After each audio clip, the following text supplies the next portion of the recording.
Since 1959, Norway has had a law prohibiting Norwegian manufacturers from selling weapons and ammunition to areas where there is war or there is a threat of war. However, more than 60 years later, the Norwegian government made an exception for Kyiv from the beginning of 2024. Provided that exports meet the requirements for verified needs and control of the end user, Norway will conduct direct sales of weapons to Ukraine.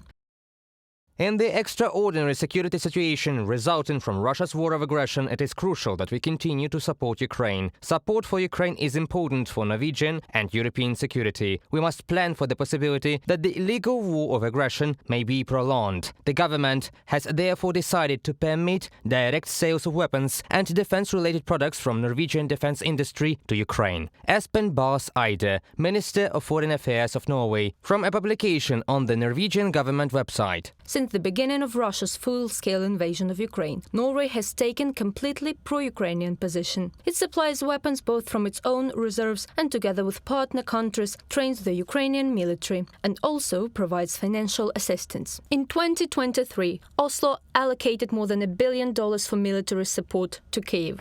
This change means that we are safeguarding fundamental defense and security policy interests for Norway together with our allies. The government employs a number of instruments to facilitate the important role of the defense industry in the current security policy situation. Bjørn Arild Gram, Minister of Defense of Norway, from a publication on the Norwegian government website. Now, in particular, the EU countries are realizing that the biggest continental war after the Second World War is already in the country that they invited to join the EU. Norway is not a member of the EU, and if Denmark is obliged to coordinate many points with Brussels, then Norway has everything. Things are moving more decisively and quickly. There are other states whose laws prohibit such direct sales of weapons to warring countries. For example, Japan, which has already changed legislation to help Ukraine with weapons, and South Korea. Seoul has large stocks of artillery shells and other weapons. Earlier, NATO Secretary General Jens Stoltenberg had already called on the state to begin military supplies to Kyiv. So far, the South Korean government has limited itself to humanitarian and financial assistance.